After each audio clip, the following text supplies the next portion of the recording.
Aujourd'hui, on teste le rameur Domios 120.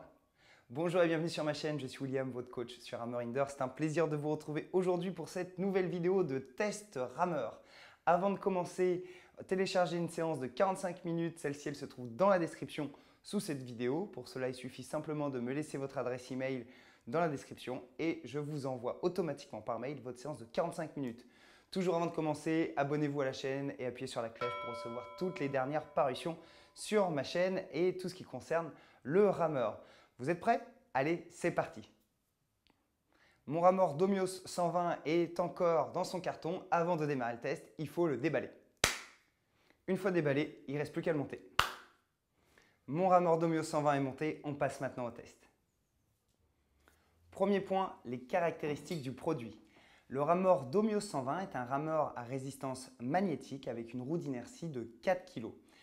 Sur les rameurs magnétiques, c'est la masse de la roue d'inertie qui va faire la fluidité de la résistance et la qualité de la résistance. 4 kg, c'est un peu light en termes de masse pour une roue d'inertie, mais on va l'essayer, on va le tester. Je vais vous dire ce que j'en pense une fois que je l'aurai testé. Ensuite, ce rameur, j'ai mis 30 minutes à le monter tout seul. Donc c'est plutôt raisonnable, c'est pas mal. Sur la notice, c'était marqué 30 minutes. Ça s'est passé comme ça, donc c'est bien. Ensuite, c'est un rameur qui mesure 1,84 m de long. C'est un rameur plutôt d'une petite taille, idéal pour des petits appartements ou des petits espaces dans lesquels vous pourrez pratiquer sans aucun souci. Ce rameur se déplace facilement à l'aide des roulettes qui sont situées devant. Il peut se stocker soit en position debout ou en position pliée avec le rail qui revient vers la roue. Donc qui permet d'avoir un stockage facile dans un endroit peut-être petit.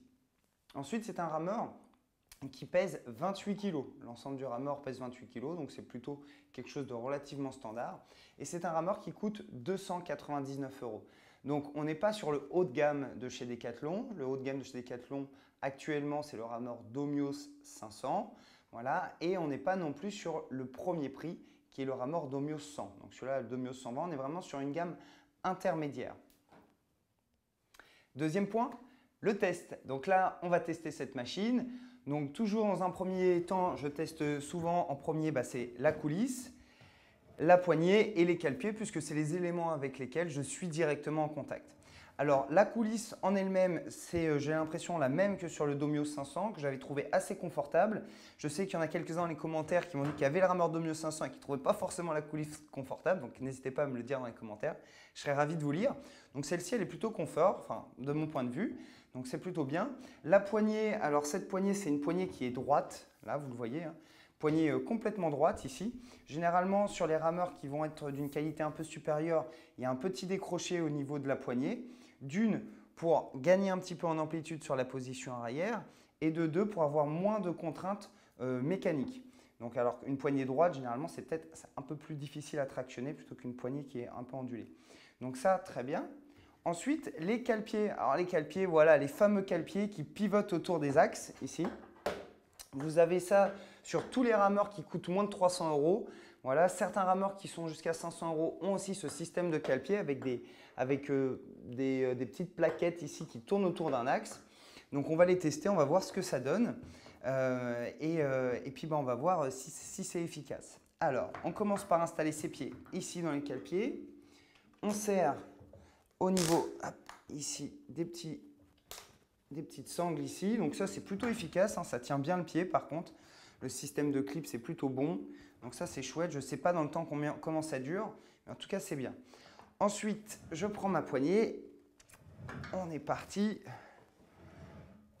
Alors, première chose que je remarque vraiment qui me choque, première chose qui me choque, c'est que la coulisse, elle ne roule pas bien en fait sur le rail. La coulisse ne roule pas bien, c'est pas très agréable. Alors ici, le rail ici, il est en acier. Il y a des petits soubresauts. Je suis assez déçu par rapport à ça parce que sur le Domios 500, alors la qualité est meilleure, mais il y a justement une fluidité vraiment du roulement de la coulisse sur le rail qui était vraiment très très bonne. Là, c'est pas du tout fluide, il y a vraiment des soubresauts et en plus de ça, ça fait du bruit. C'est pas hyper agréable. C'est un bruit qui est vraiment pas top. Donc ça, c'est le premier point, pas terrible. Ensuite, en termes de résistance, on est plutôt bon. Vous voyez, tout à l'heure, je vous disais que La roue d'inertie de 4 kg, c'est pas beaucoup sur un rameur, mais néanmoins, la fluidité du mouvement est bonne, la fluidité de la résistance est bonne, donc ça c'est top. Je suis plutôt agréablement surpris par rapport à ce point-là. Ensuite, pour régler sa résistance, il suffit de tourner la manette qui est juste ici. Vous pouvez régler plus ou moins fort. Donc si je règle au minimum, je teste un petit peu. Au minimum, on a quand même une résistance qui est plutôt bonne. On a peut-être un petit décroché sur la position avant. Ouais, peut-être un petit décroché quand même sur la position avant. On met du temps à caler l'appui. Ok, donc ce n'est pas forcément ce qui est plus idéal quand même. Si je passe sur une résistance moyenne, là par contre je suis bon. Donc il n'y a pas de décroché sur la position avant. Quand je parle de décroché, c'est un espèce de temps de latence où là, quand je commence à pousser, il n'y a rien trop qui se passe. Et après, ça crée un point d'appui et ensuite je peux déplacer bien correctement et avoir une résistance. Sur une position moyenne, c'est plutôt bon. Alors peut-être que justement la roue d'inertie de 4 kg ne permet pas avec une résistance faible d'avoir du coup une qualité d'appui dès le départ. Mais là, en tout cas, sur une résistance moyenne, c'est bien. Donc plutôt, si vous avez un rameur Domios 120, ou si vous décidez d'en acheter un, je vous conseille très largement de mettre plutôt sur une résistance moyenne, peut-être pas au minimum. Et ensuite, j'essaye au maximum. On va voir ce que ça donne. Au maximum, qu'est-ce que ça donne? Bon, bah ça, au maximum, c'est costaud. C'est costaud. Voilà. C'est assez difficile. Alors, vous pouvez aussi remarquer sur mon rameur, là, regardez, l'avant du rameur se soulève. Alors ça, pareil, c'est pas très, très agréable. Donc là, je suis sur la résistance maximale. Je repasse sur la résistance intermédiaire. Et on va voir si ça se soulève toujours.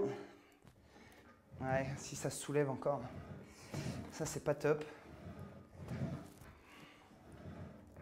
Ouais. Le fait que ça soulève, ça crée vraiment une perte dans l'effort. Ça, c'est pas super.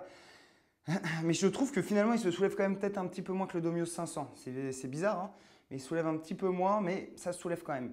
Ensuite, en ce qui concerne les cale-pieds ici, je vais vous donner quelques petites choses à savoir. Les cale-pieds ici, même s'ils tournent autour d'un axe, là, on ne doit jamais aller dans cette position-ci. C'est-à-dire que les pieds ne doivent pas être ici à plat là complètement. Hein. C'est surtout pas. Il faut que les pieds, quand vous arrivez sur la position avant, vos cale-pieds ici décollent un tout petit peu de la barre du montant qui est en dessous. Hein. Il y a un support en dessous. On décolle un tout petit peu, mais pas trop, pas plus que ça. Okay, on arrive, on décolle un petit peu, mais pas plus que ça. Jamais les pieds à plat. Ça ne sert à rien. C'est contre-productif. Et ça ne fait pas du bien aux chevilles. Donc surtout pas dans cette position-ci. Ok? Surtout pas comme ça. Donc quand j'arrive sur la position avant, ma poignée arrive au niveau du montant, mes pieds ici emmènent un petit peu mon cale-pied et je ne vais pas plus loin que ça. Et c'est déjà très très bien. Et je peux exercer une pression. Maintenant, ce qu'on remarque également sur ce type de rameur, c'est la même chose que sur le Domios 500, à savoir qu'on a une faible amplitude sur l'avant. Regardez, ma poignée, elle arrive directement en contact contre le montant. Je n'ai pas mes jambes qui sont pliées au maximum. Malheureusement, mes jambes ne sont pas pliées. Normalement, je devrais être en tibia verticaux avec les mains qui vont plus loin. Ça, je serai dans une bonne position pour pratiquer de manière efficace le rameur. Ce n'est pas le cas. C'est-à-dire que mes tibias, même si je les mets comme ça, je vais cogner contre le montant quoi qu'il arrive. Donc ça, c'est dommage. Voilà, donc ça, il faut faire extrêmement attention à ça. En fait, finalement, ce que j'ai l'impression, c'est que là, les ingénieurs de chez Decathlon, sur ce type de modèle, ils ont prévu en fait le mouvement de l'aviron comme ceci. Je vous le fais voir. Et à la limite, du coup, ça peut se comprendre. C'est-à-dire qu'ils ont conçu le modèle comme si on ramait comme ça. Leur critère technique, c'est cette façon de faire là.